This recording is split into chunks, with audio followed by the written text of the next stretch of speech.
व्यक्त करूया। यानंतर मी शिवसेना पक्षप्रमुख, महाराष्ट्राचे कुटुंब प्रमुख म्हणून ज्यांची प्रतिमा निर्माण झाली, कोविड काळामध्ये मुंबई असेल आणि संपूर्ण महाराष्ट्र असेल, तळहाताच्या फोडाप्रमाणे जपलेले आपले पक्षप्रमुख सन्माननीय उद्धवजी ठाकरे साहेबांना मी विनंती करतो, आपण मार्गदर्शन करावं।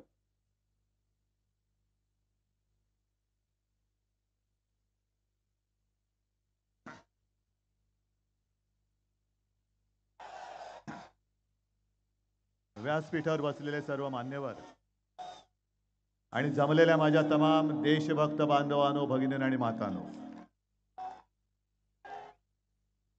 राजन केवळ मलाच नाही तर मला खात्री आहे आपल्या हिंदू हृदय सम्राटांना आणि धर्मवीरांना सुद्धा तुमचा अभिमान वाटत असेल।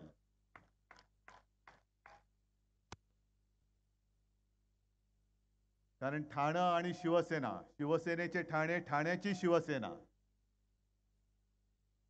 काही जणांना मस्ती आले, त्यांना वाटतं ठाणे आपली खाजगी मालमत्ता आहे।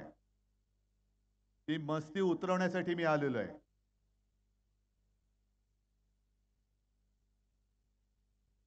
आणि आज मला खात्री पटली की केवळ मी एकटाच नाही तर तुम्ही सगळे त्याचसाठी आलेला आहात। मगाशी संजय राऊत आपण जे बोललात ते खरं आहे।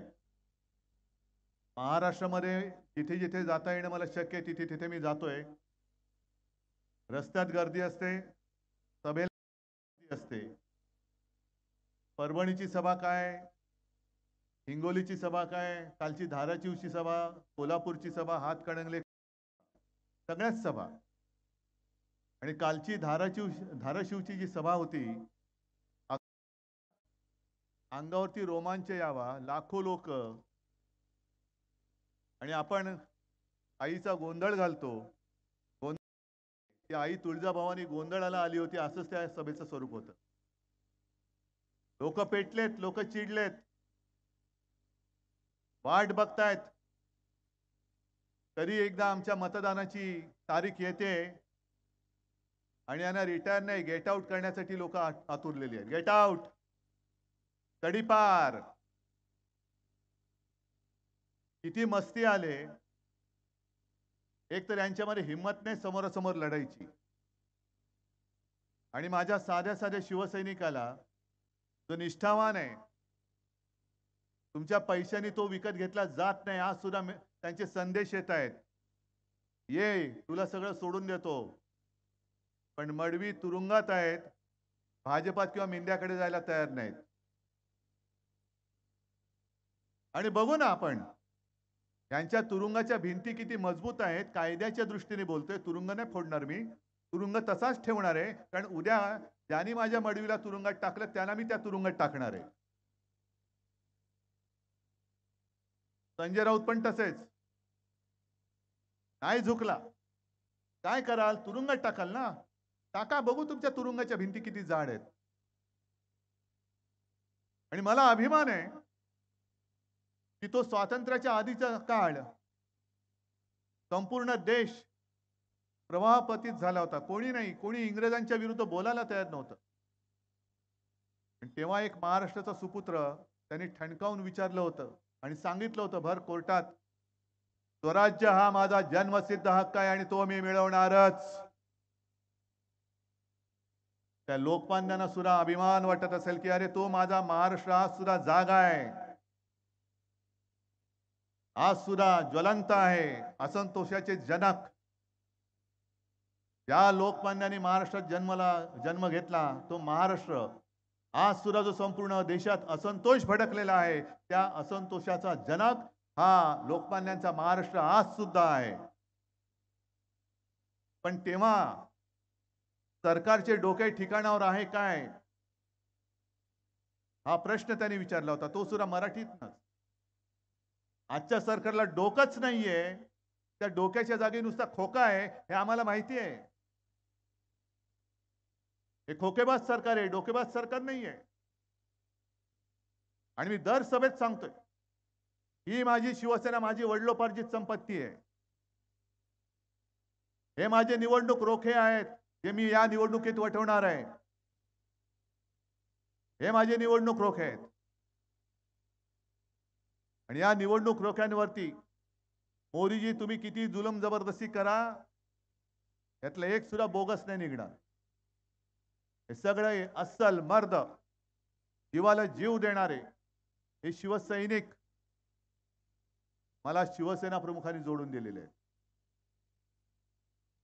आणि तुम्हाला काय वाटतं, या शिवसेनेने 2014 आणि 2019 मध्ये मोदीजी तुम्ही विसरला असाल, तुम्ही कालच्या किंवा परवाच्या तुमच्या मुलाखतीत बोललात की उद्धवजींबद्दल मला प्रेम आहे. मी काय ऐकलं नाही.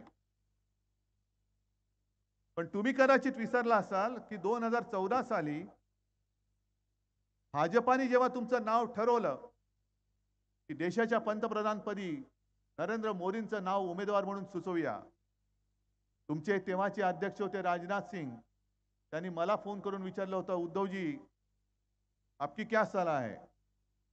आणि ते पाप मी केलं होतं. मगाशी जसं जितेंद्र थोबाडीत मारून गेले, त्यांनी या इथल्या गद्दाराचं नाव तेव्हा सुचवलं होतं म्हणून एक थोबाडीत मारली. मी किती मारून घ्यायला पाहिजे माहित नाही मला, पण ते पाप माझ्याकडनं नकळत झालं होतं. तेव्हा शिवसेना तुम्हाला चालत होती, तेव्हा उद्धव ठाकरे कोण आहे हे तुम्हाला माहिती होतं. आज असं काय झालं, बिनसलं. आणि 14 साली तरी काय बिनसलं होतं की तुम्ही ज्या शिवसेनेचा पाठिंबा घेतलात, तो उद्धव ठाकरे तेव्हाही पक्ष प्रमुख होता, 2019 ला होता आणि आज सुद्धा आहे. आणि जे माझ्या असली शिवसेनेला नकली म्हणतात, ती बेअकली माणसं मी महाराष्ट्रामध्ये सहन करणार नाही. ही माझी शिवसेना असली आहे. आमचं नाणं खणखणीत आहे, ठणठणीत आहे. मोदींसारखं तकलादू नाहीये. मोदींचं नाणं महाराष्ट्रामध्ये चालत नाही, म्हणून तुम्हाला माझ्या वडिलांचा फोटो बाजूला लावावा लागतोय. एक काळ असा होता, हे आपल्याला हिणवत होते की तुम्ही जे काही निवडून आलात, तुमचे जे काही खासदार आले निवडून, ते तुम्ही मोदींचे फोटो लावले होते म्हणून निवडून आले. मग मी माझ्या वडिलांचा फोटो लावून निवडणूक लढतोय. इथले जे गद्दार आहेत, घटनाबाह्य मुख्यमंत्री, त्यांनी त्यांच्या वडिलांचा फोटो लावून निवडणूक लढून दाखवावी, होऊन जाऊ दे. आणि राजकारणातले तुमचे बाप जर मोदी असतील तर त्यांचा फोटो लावा. हिंदू हृदय सम्राटांचा लावू नका, तेवढी तुमची पात्रता नाही, तुमची योग्यता नाही.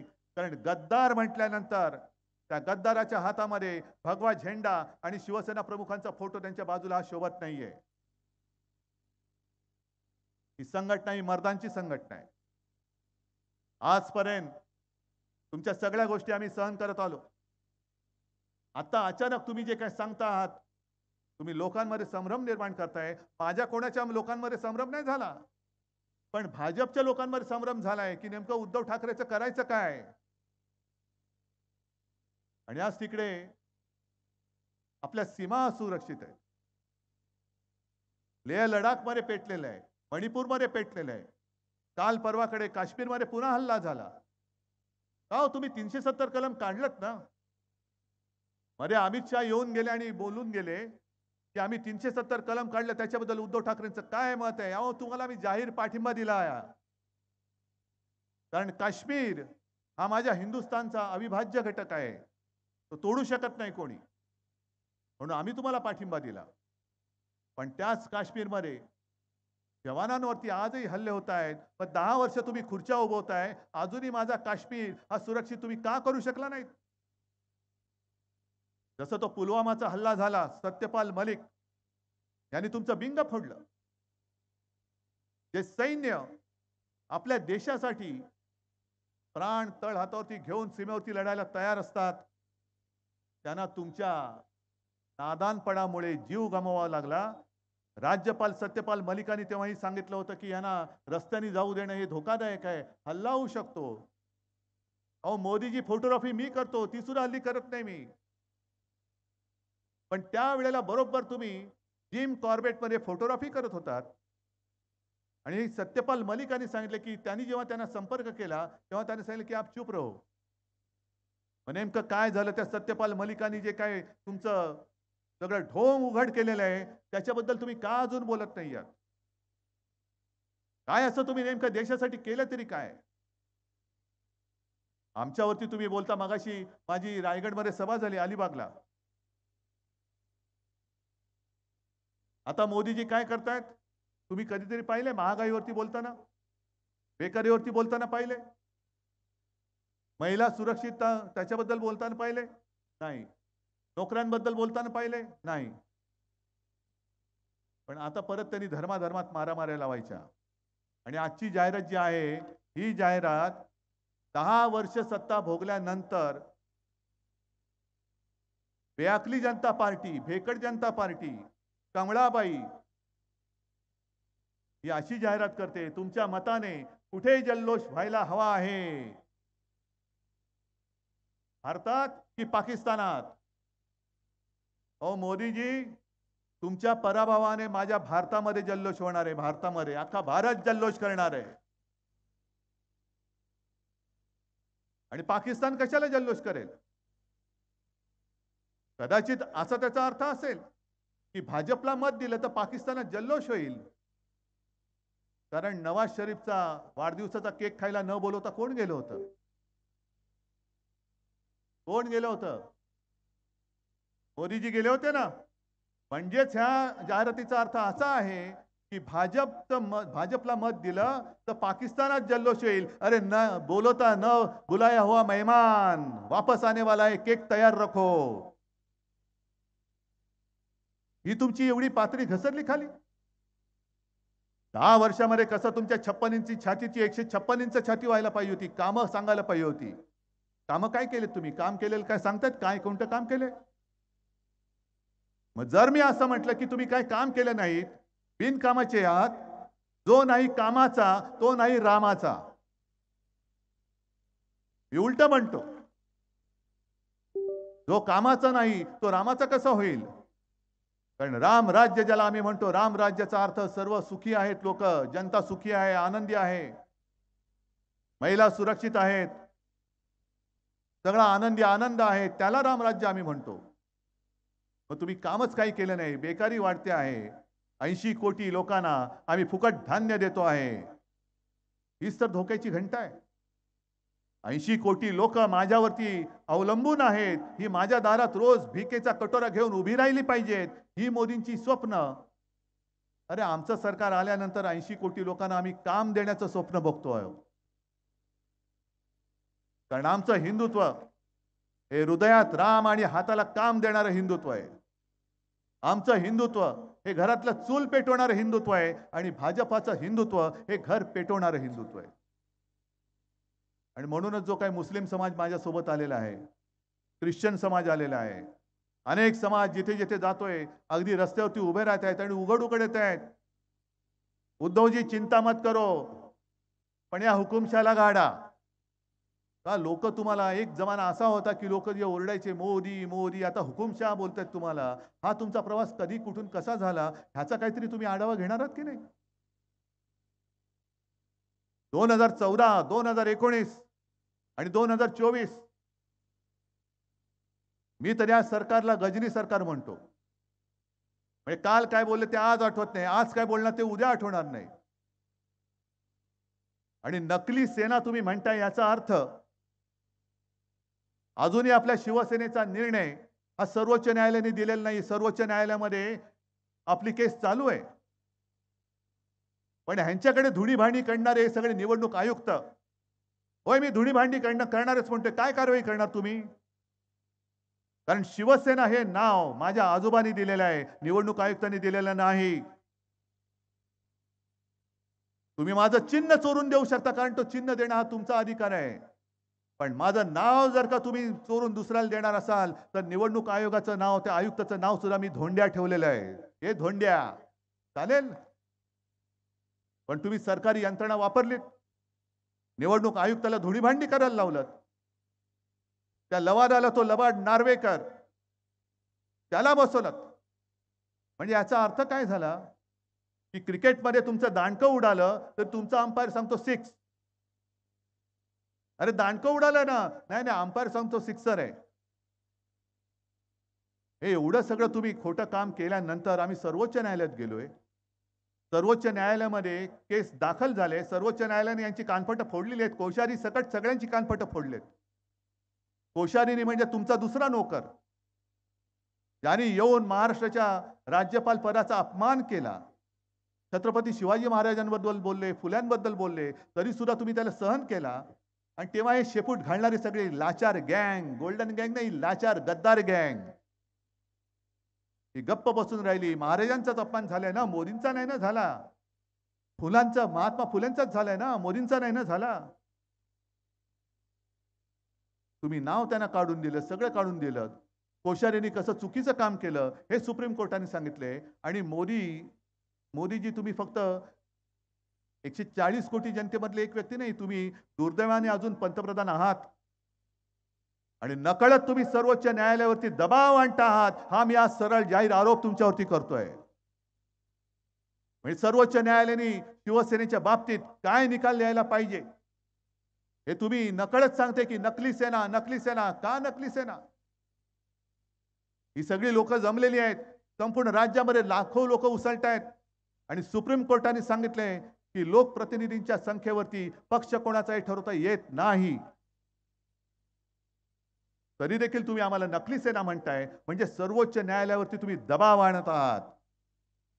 किती आणाल दबाव? अरे आम्ही हातामध्ये मशाल घेतले. जेव्हा हातात कमळ घेतलं होतं तेव्हा तुम्ही सुखावला होतात. आता मशाल कशी जाळून टाकते, काय जाळते ते तुम्हाला कळेल. आणि तुम्ही माझा धनुष्यबाण चोरलात. महाराष्ट्राच्या अस्मितेवरती तुम्ही वार केलात. शिवरायाच्या पवित्र भगवेला तुम्ही गद्दारीचा कलंक लावलात. तुम्ही माझं धनुष्यबाण काढून तुम्ही गद्दाराला दिलं. आता हा महाराष्ट्र तुमची पंतप्रधान पदाची खुर्ची खाली केल्याशिवाय राहणार नाही. खुर्ची तुमची खेचून घेतल्याशिवाय महाराष्ट्र स्वस्थ बसणार नाही. आणि ही ताकद महाराष्ट्र दाखवू शकतो. महाराष्ट्रामध्ये 48 जागा आहेत. 48च्या 48 जर आपल्या महाविकास आघाडीच्या निवडून आल्या तर पहिलं तिथेच त्यांचं सरकार गडगडतंय. तिकडेच गडगडतंय. हे काम एकटा महाराष्ट्र करू शकतो. जर आपण ठरवलं, आजपर्यंत ज्या निवडणुका झाल्या त्याच्यामध्ये तर संपूर्णपणे मला माहिती आहे की या भाकड जनता पक्षाची जागा येत नाही निवडून. पण आता उद्या परवाचा एक टप्पा आहे, परत एक टप्पा आहे, त्याच्यानंतर एक टप्पा आहे. या टप्प्यामध्ये जर तमाम महाराष्ट्राने ठरवलं की या कमळाबाईला एक सुद्धा जागा द्यायची नाही तर मोदींचं सरकार असंच महाराष्ट्रामध्येच गाडून टाकतोय आपण. ही महाराष्ट्राची ताकद आहे. आजपर्यंत आम्ही तुम्हाला भरभरून दिलं. 40, 41, 42 खासदार हे एकट्या महाराष्ट्राने तुम्हाला दिलं. म्हणून मोदीजी तुम्ही त्या खुर्चीपर्यंत पोहोचू शकलात, त्या खुर्चीवरती बसलात. पण एवढं महाराष्ट्राने सगळं भरभरून दिल्यानंतर तुम्ही माझा भरलेला महाराष्ट्र ओरबाडायला लागलात. आम्ही काय मागत होतो तुमच्याकडे? माझ्या महाराष्ट्रामध्ये जे उद्योगधंदे आम्ही आणत होतो, आमच्या महाराष्ट्रामध्ये जे उद्योगधंदे होते हे तुम्ही सगळे ओरबाडून तुमच्या गुजरातमध्ये नेलेत. गुजरात जणू काही संपूर्ण देश म्हणजे यांचा गुजरात. मी गुजरात बद्दल काही द्वेष व्यक्त करतो अशातला भाग नाही. गुजरात सुद्धा माझाच आहे, गुजरात आपलाच आहे. मी सुद्धा मुख्यमंत्री होतोच. आणि तुम्ही सांगा, मी कधी मुख्यमंत्री होतो त्या काळामध्ये जात पात धर्मामध्ये भेदभाव करून दाखवला होता का? केला होता? कधीच केलेला नव्हता. पण तुम्ही ते करतात. आपलं इंडिया आघाडीचं सरकार आल्यानंतर गुजरातच्या हक्काचं काय असेल ते आम्ही गुजरातला देऊ, जरूर देऊ. तिकडे अगदी कंजूसी करणार नाही. पण गुजरातची भरभराट करताना जर तुम्ही महाराष्ट्राच्या तोंडातला घास काढून गुजरातला भरवणार असाल तर तो हात कोणाचाही असला तरी तो आम्ही कापून टाकल्याशिवाय राहणार नाही. ही महाराष्ट्राची शपथ आहे. काय समजता काय महाराष्ट्राला?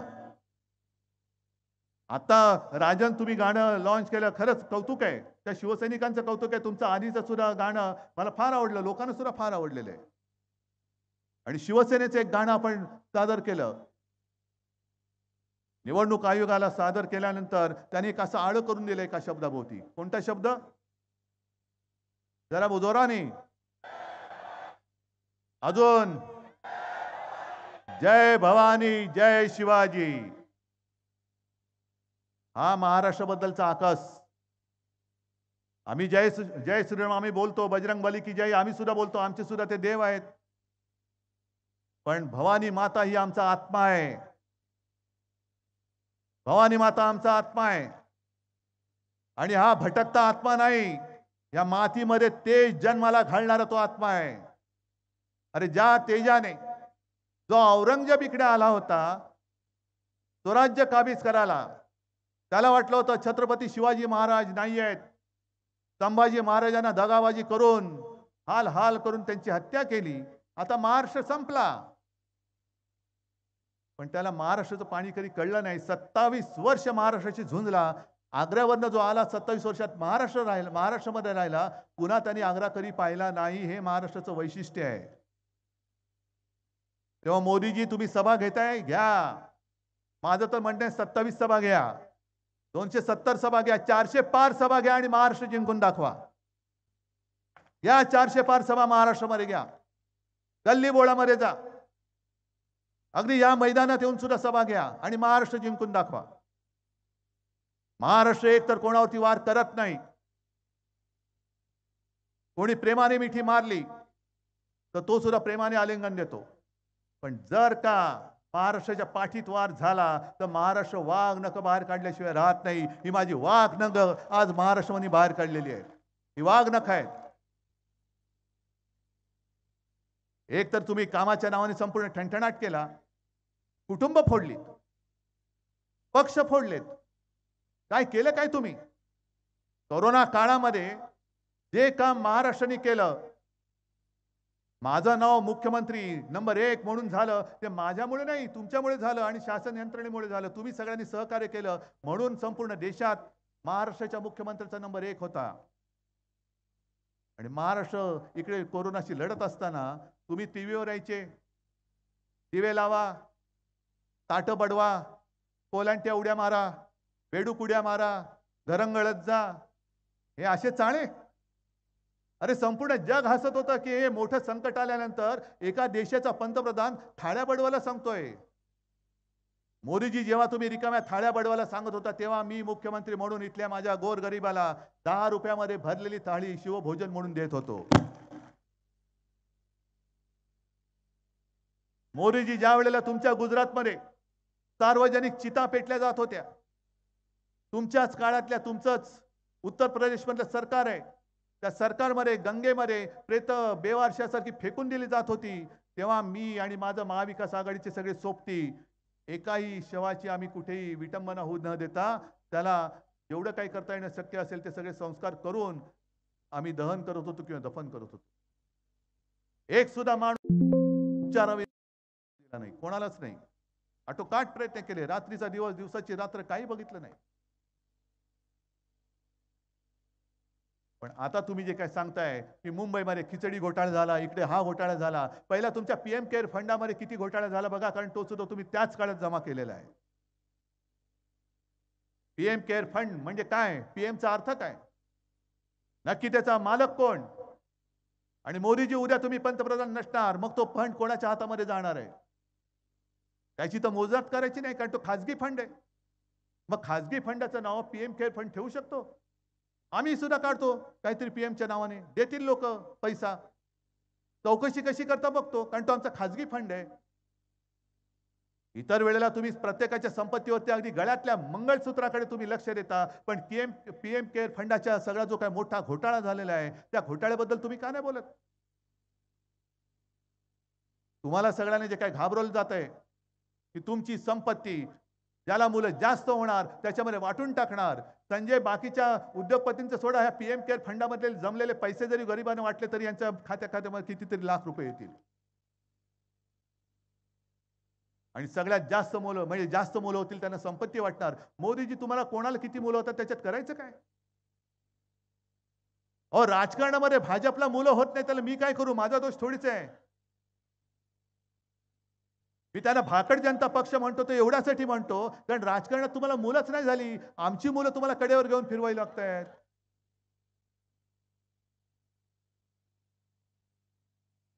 पण तुम्ही नेत्या तेवढी घेऊन जा, आमच्याकडे मुलांची कमतरता नाही, आमच्याकडे मुलं होतच असतात. उलट घेऊन जाल तेवढी बरी, नवीन मुलं आणखीन तयार होत आहेत. कारण हा निसर्गाचा नियम आहे. निसर्गाचा नियम आहे. ही पानं सुद्धा, सडलेली पानं ही झडलीच पाहिजेत. ती झडल्यानंतरच पुन्हा त्या फांदीवरती अंकुर फुटतात. तसे अंकुर माझे आता फोफावून वर आलेले आहेत. अंकुर फोफावून वर आलेले आहेत. अरे तुम्ही काय तोडाल? फुलं तोडाल, पानं तोडाल, पण माझ्या शिवसेनेची मुळं जी खालपर्यंत घुसलेत ती तुम्हाला उपटता येणार नाही. अजिबात नाही. तुमची 52 काय 152 कुळं उतरली तरी तुम्हाला ही मुळं उपटून नाही टाकता येणार. आणि ही लढाई ही गद्दारीच्या विरुद्ध तर आहेच, पण वचननामा म्हणून मी जे काय वचन तुम्हाला दिलेले आहे, जास्त नाही दिले मी. कारण राजन तुमचा तो कार्य अहवाल आहे ना, तो नुसता दाखवा आणि हा नुसता गद्दाराच्या छातीवर ठेवला ना तरी त्याच्यामध्ये तो पुन्हा उठणार नाही. केवढा तो एवढा जाड जूड आणि जड आहे, दाखवा जरा. हे मलाच नाही उचलता येणार. हा आमचा कार्यसम्राट खासदार, निष्ठावान आहे. याच्या बरोबरीला येऊ शकतात? अरे 10 वर्षात मी तर सोडून द्या, राजांच्या कामाची तुलना मोदींनी करून दाखवावी. पंतप्रधान म्हणून मोदींनी केलेली कामं आणि 10 वर्षात माझ्या राजांनी केलेली कामं. ही लोक काय भाड्याने आणलेली लोक नाही आहेत. खुर्ची मागे किती पैसे आहेत का रे कोण भाडखाऊ? कोणीच नाहीये. आणि म्हणून मी जी काय वचनं दिलेली आहेत, पहिलं वचन, माझ्या महाराष्ट्राची होणारी लूट मी थांबवल्याशिवाय राहणार नाही. कारण ह्यांनी माझं आपलं सरकार का पाडलं, गद्दारी करून का पाडलं? कारण जोपर्यंत मी मुख्यमंत्री होतो तोपर्यंत ह्यांची महाराष्ट्राकडे वाकड्या नजरांनी पाहण्याची हिंमत नव्हती. जर पाहिलं असतं तर डोळे काढून मी हातात दिले असते. म्हणून यांनी गद्दारी करून सरकार पाडलं आणि महाराष्ट्रातले सगळे उद्योगधंदे पळवायला लागले. इथे आपलं कोविड केअर सेंटर केलं होतं, ज्याच्यात हजारो लाखो लोकांचे जीव वाचले. सरकार बदलल्याबरोबर ते पाडलं आणि ती जागा तत्काळ बुलेट ट्रेनच्या घशात घालून टाकली. अहमदाबाद मुंबई, अहमदाबाद मुंबई. किती लोक जाणार आहेत अहमदाबाद मुंबईमध्ये? आपलं वित्तीय केंद्र हे गुजरातला पळून नेलं. हे केंद्र मी पुन्हा नव्याने महाराष्ट्रामध्ये उभं करून दाखवेन. अगदी प्रत्येक गावात नाही तरी जिल्ह्यामध्ये, तालुक्याच्या ठिकाणी जे माझे तरुण तरुणी टिकलेत पण नोकरीचा पत्ता नाही, त्यांना तिथल्या तिथे रोजगार देण्याचा मी प्रयत्न करतोय. नक्की करून दाखवणार. आणि दुसरं म्हणजे सगळ्यात महत्त्वाचं म्हणजे कर दहशतवाद. इथे शेतकरी तसे नसतील, व्यापारी कदाचित असतील. त्या व्यापाऱ्यांना जीएसटीचा त्रास किती आहे? जरा एक कुठेतरी काही चूक झाली की सरळ उचलून तुरुंगात. म्हणजे भ्रष्टाचार करतायत त्यांना क्लीन चिट. 70,000 कोटीचा घोटाळा, क्लीन चिट आणि उपमुख्यमंत्री. विमान घोटाळा, क्लीन चिट आणि पुन्हा राज्यसभा. आदर्श घोटाळा, राज्यसभा.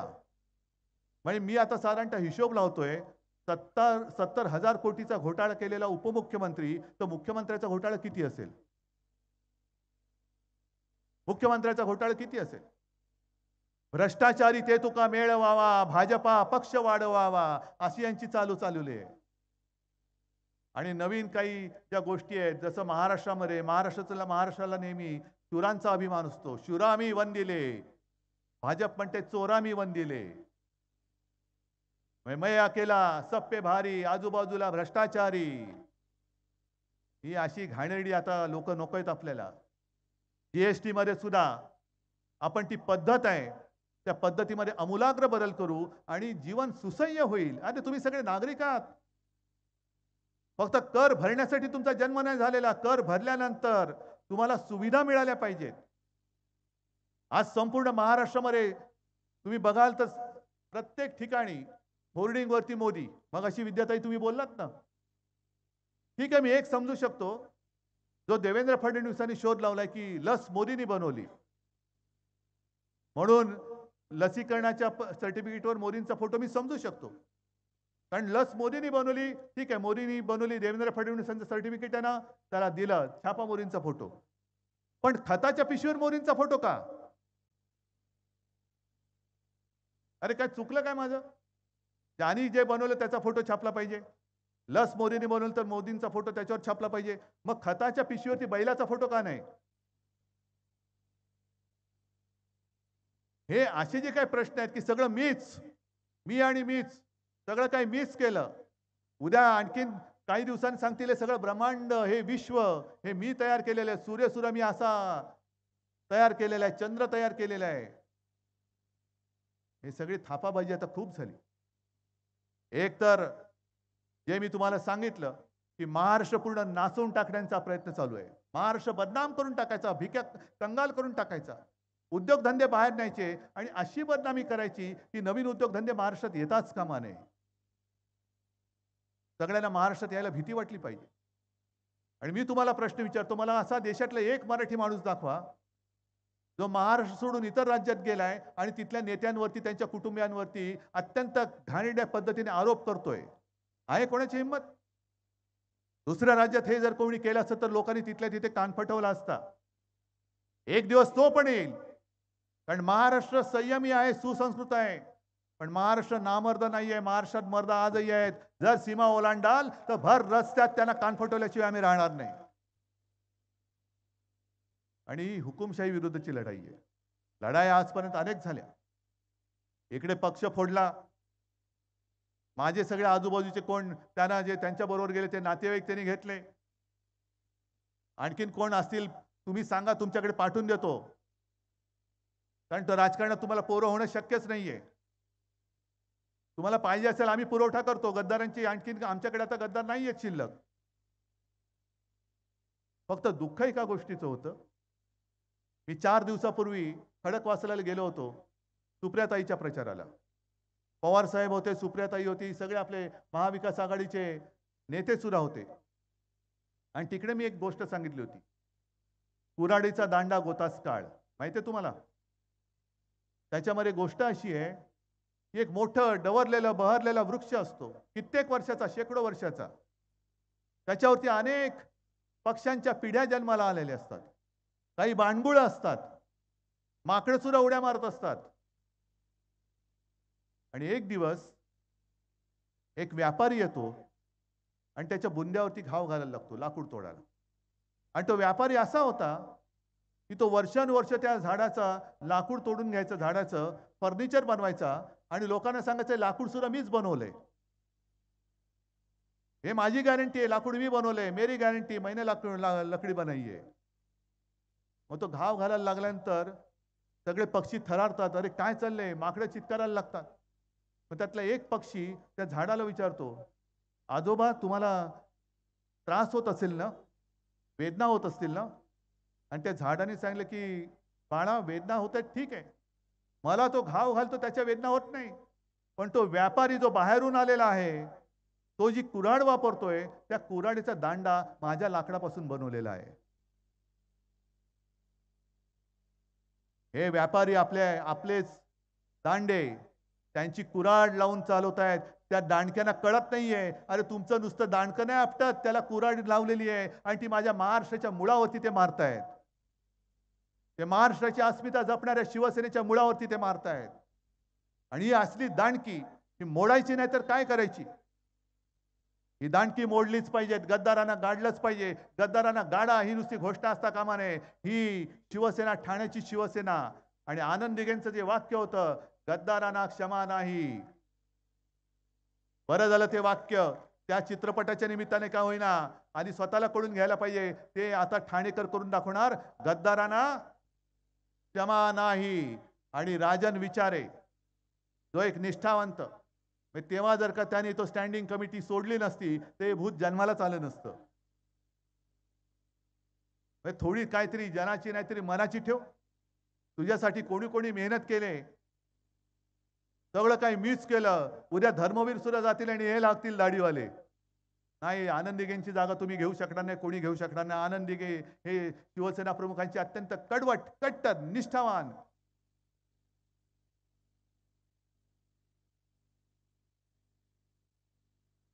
त्यांचा मृत्यू झाला पण त्यांनी भगवा सोडला नाही. ही याला म्हणतात निष्ठा, याला म्हणतात निष्ठा.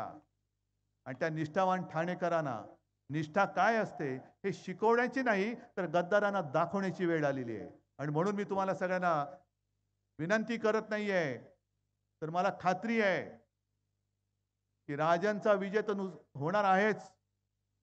पण राजांचा विजय मला असा तसा नकोय. गद्दारांना पूर्ण डिपॉझिट जप्त करून मला तो विजय पाहिजे. फक्त गोंधळू नका. धनुष्यबाण चोराच्या हातात आहे. आपली निशाणी काय आहे? नक्की हातामध्ये मशाल घेऊन हा जो हुकुमशहा सूर आहे त्याच्या बुडाला धग लावायची. आता बुडाला हुकुमशहा सुराच्या. कोण हुकुमशहा सूर? ज्याचं त्यांनी समजून घ्यायचं. आणि दिल्लीवरती पुन्हा लोकसभेमध्ये आपल्या शिवसेनेचा अस्सल आणि एकमेव शिवसेनेचा कट्टर निष्ठावान शिवरायाचा पवित्र भगवा घेऊन राजन विचारेला पुन्हा दिल्लीमध्ये पाठवायचा आहे. धन्यवाद. जय हिंद, जय महाराष्ट्र.